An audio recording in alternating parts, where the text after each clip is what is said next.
एक दिन घर पर कुमुद व प्रमोद ही थे।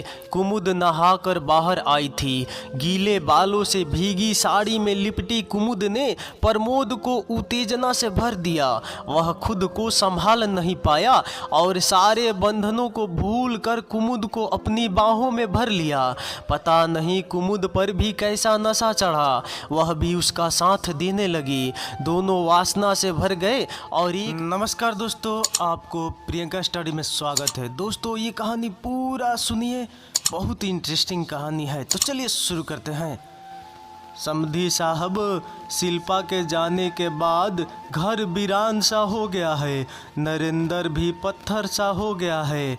आप लोग तो जानते ही हैं ना कि कितना प्रेम करता था नरेंद्र शिल्पा से। अब मैं ठहरी बूढ़ी कमज़ोर, अब मुझसे घर गृहस्थी और दोनों बच्चों की देखभाल करना मुमकिन नहीं। और छोटा बेटा तो अभी पढ़ ही रहा है, उसकी उम्र तो अभी हुई ही नहीं शादी लायक कि दूसरी बहू आकर घर संभाल लेती। आप कहना क्या चाहती हैं समधन जी? जी मेरा मतलब साफ है, नरेंद्र तो मानेगा नहीं, पर बड़े होने के नाते हम लोगों से तो उसका उजड़ा घर देखा नहीं जाएगा। कारोबार तो बहुत ही अच्छा चल रहा है नरेंद्र का। आप तो जानते ही हैं कि आपकी शिल्पा को इन 12 सालों में कभी कोई तकलीफ नहीं हुई उस घर में, और पैसों में ही खेली है हमेशा।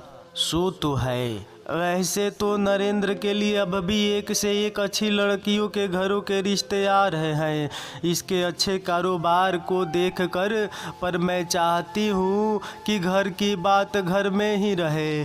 मैं नरेंद्र के लिए कुमुद का हाथ मांगने आई हूँ। हाजी राम जी चौके पर समधन जी, आप तो ये बात जानती है ना, नरेंद्र और कुमुद की आयु में 13 वर्ष का अंतर है। वह अभी सिर्फ 19 साल की है। हाँ जानती हूँ, पर वह बच्चों से खूब घुली मिली है। वह किसी दूसरी की बजाय बच्चों को अच्छी तरीके से संभाल पाएगी और नरेंद्र को भी शादी के लिए मनाने में ज़्यादा जोर नहीं लगाना पड़ेगा। दोस्तों यह सुनकर कुमुद की माँ मन ही मन बहुत खुश होती है और हजारी राम को बाहर चलने का इशारा करती है। बाहर आकर बोलती है, अरे दिमाग सठिया गया है क्या तुम्हारा? अच्छा रिश्ता है, पुरानी रिश्तेदारी भी बनी रहेगी और हमको दहेज भी नहीं देना पड़ेगा।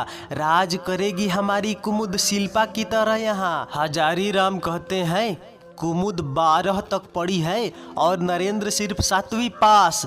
वह बोली, अरे पढ़ाई कौन पूछता है, सिर से बेटी की शादी का बोझ भी हटेगा। और तुमको क्या लगता है ज़्यादा पढ़ा लिखा कुमुद को ज़्यादा खुश रख पाएगा? अरे मैंने देखे हैं पढ़े लिखे लड़कों को आवारागर्दी करते रहते हैं, घर गृहस्थी पर ध्यान नहीं देते शादी के बाद। प्यार से बोलती है, अजी सुनो ना, आप तो जानते हैं ना इतना अमीर परिवार है ये। शिल्पा भी कितने अच्छे से रह रही थी वहाँ पर उसकी बुरी किस्मत जो उस घर में और रहना नहीं लिखा था। मुझे तो यह रिश्ता बहुत पसंद है। फिर हमारी कुमुद शिल्पा से कितनी सुंदर है। नरेंद्र बाबू भी सुनते ही हाँ कर देंगे, उन्हें और क्या चाहिए भला? पर शांति, मैं बच्चों की बराबरी वाली बात कह रहा हूँ।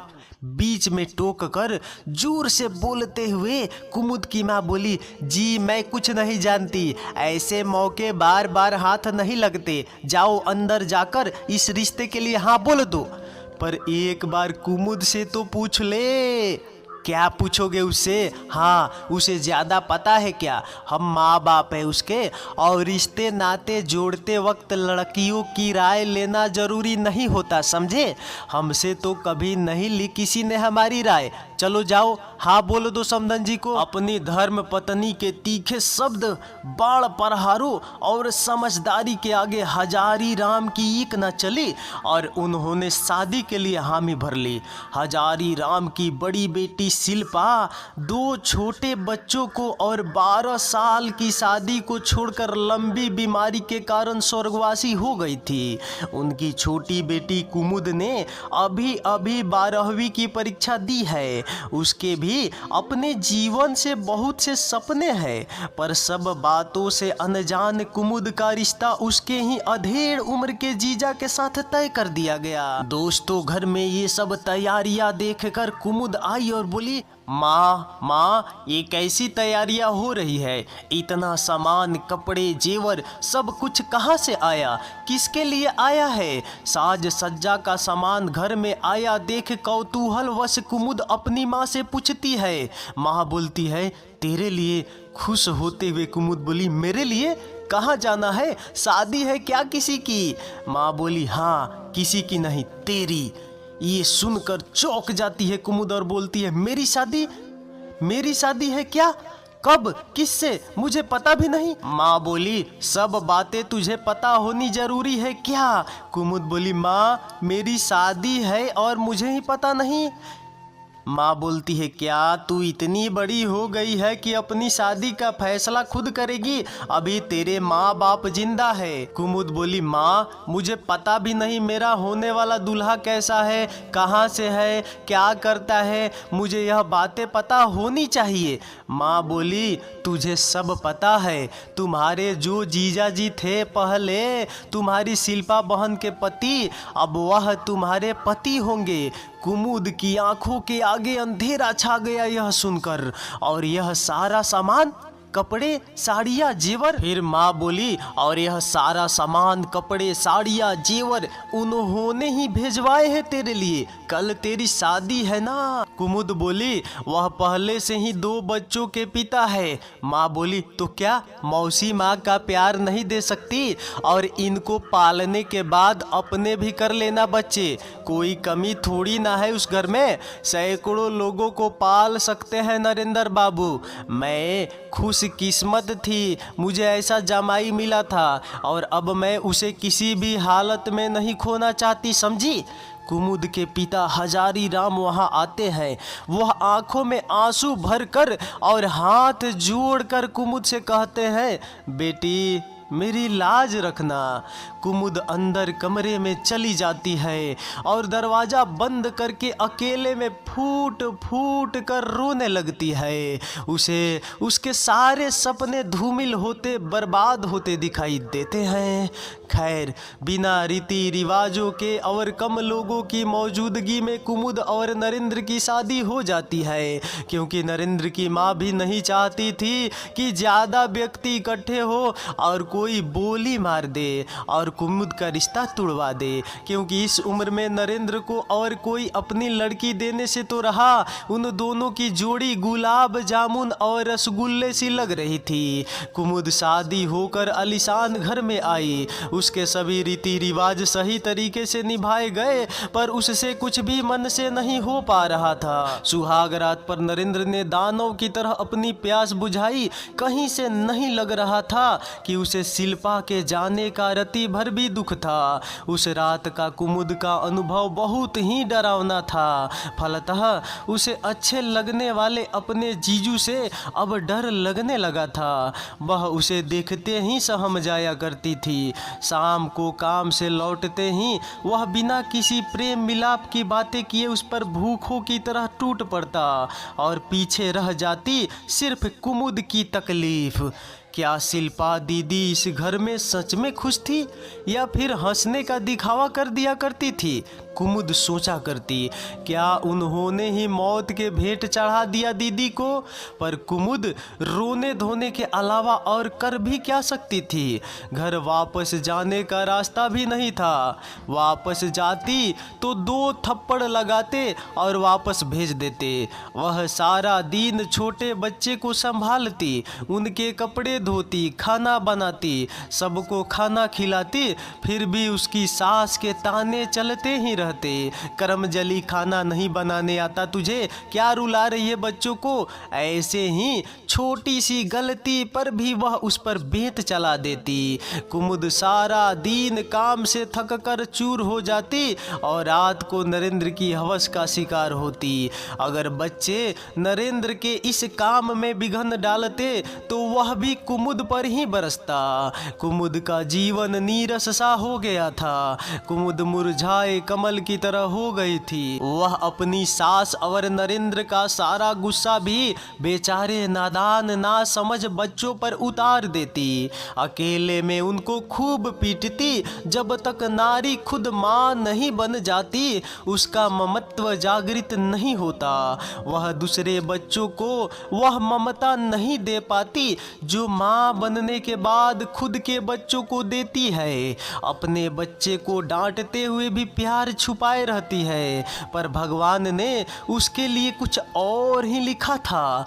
उसके जीवन में मोड़ तो तब आया जब उसका देवर प्रमोद बोर्डिंग स्कूल से अपनी पढ़ाई पूरी करने के बाद घर आया। यह 20 वर्ष का गोरा चिट्टा लंबा सुंदर न युवक था। जब वह घर आया तो कुमुद को देखकर उसे देखता ही रह गया। कुमुद भी उसे देखते ही उसकी आंखों में खो गई। यह प्रकृति की माया है कि हम उम्र को हम उम्र लुभावना लगता ही है। चाहे वह बच्चा हो, बूढ़ा हो या किसी भी उम्र का हम उम्र क्यों ना हो, एक दूसरे के प्रति आकर्षित होते ही है। तो क्या ये है नहीं भाभी? उसके देवर प्रमोद ने अपनी माँ से पूछा। पहले एक आध बार देखी थी उसने किसी समारोह पर तब वह छोटी थी, इतना खिंचाव भी नहीं था। और फिर बचपन से ही वह बोर्डिंग स्कूल में रहा है। किसी नव यौवना को साड़ी में देखने की उसकी आंखों को आदत नहीं थी।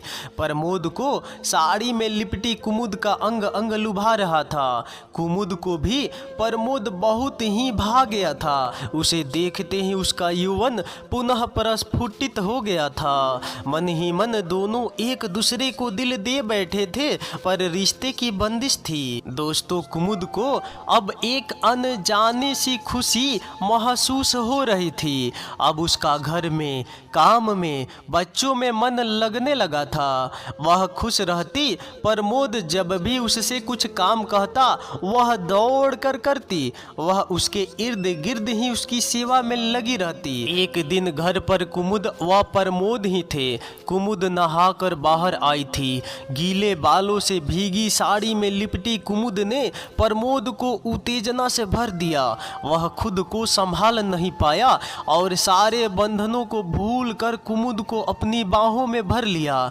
पता नहीं कुमुद पर भी कैसा नशा चढ़ा, वह भी उसका साथ देने लगी। दोनों वासना से भर गए और एक दूसरे में विलीन हो गए।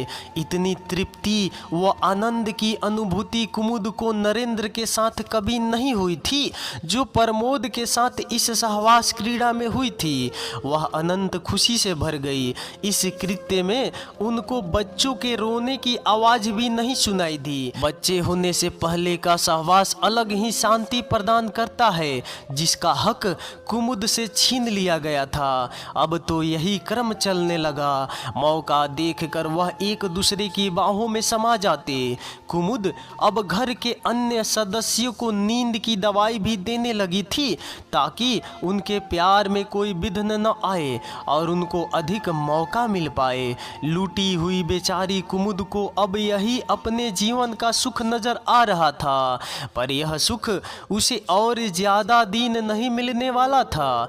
एक दिन उसका नींद की दवाई वाला शस्त्र नाकामयाब हो गया।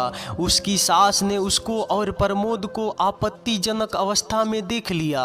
फिर तो उसकी सास ने बेंत से उसकी खूब पिटाई की। प्रमोद कहता रहा, माँ, कुमुद की कोई गलती नहीं है, सारी गलती मेरी है। अरे तू चुप कर, तू जानता नहीं आजकल की छोरियों को चटक मटक के छोरों को अपने जाल में फंसाती है और न जाने फिर क्या क्या करवाती है। तेरी कोई गलती नहीं है। औरत जब इठलाती फिरे तो मर्द खुद पर काबू कैसे रखे भला, और तू इस चुड़ैल चुड़ैल डायन कलमुही को भाभी की जगह कुमुद कब से कहने लगा। वह कुमुद को पीटती रहती है। बता बता और कितने यार है तेरे, किस किस से मुंह काला करवाती है दिन भर। मुझे तो पहले से ही तेरे लांछनों पर शक था।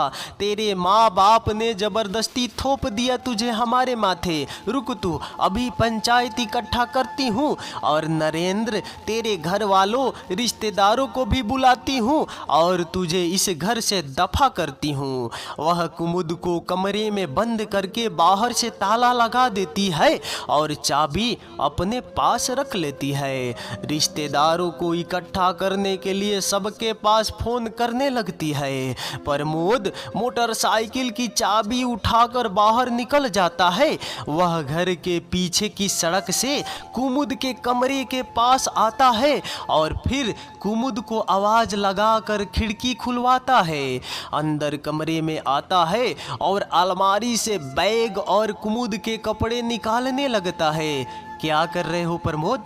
चलो कुमुद, कहीं दूर चलते हैं इस घर से। इस घर में तुम्हारे साथ ज्यादती हो रही है, तुम्हें कभी सुख नहीं मिलेगा यहाँ पर प्रमोद, क्या यह सही है?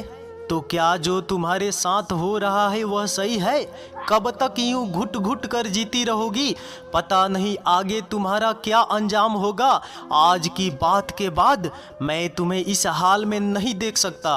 अब और चलो, हम कहीं दूर चलकर अपना आशियाना बनाएंगे।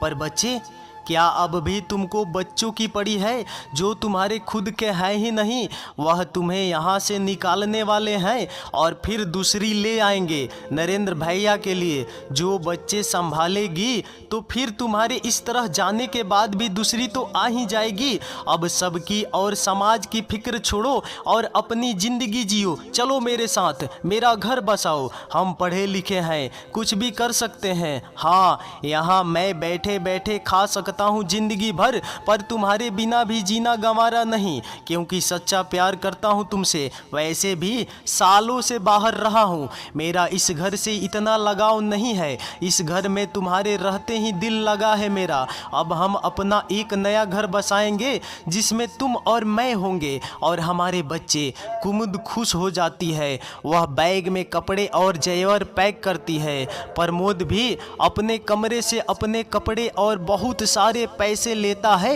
वे दोनों खिड़की से कूदकर सब लोगों के इकट्ठा होने से पहले ही कहीं दूर घोंसला बनाने के लिए रवाना हो जाते हैं। तो देखा ना दोस्तों, ज्यादा उम्र के लड़के से अगर लड़की की शादी होती है तो क्या बुरा प्रभाव पड़ता है। तो चलिए अगले कहानी में मिलते हैं, तब तक नमस्कार।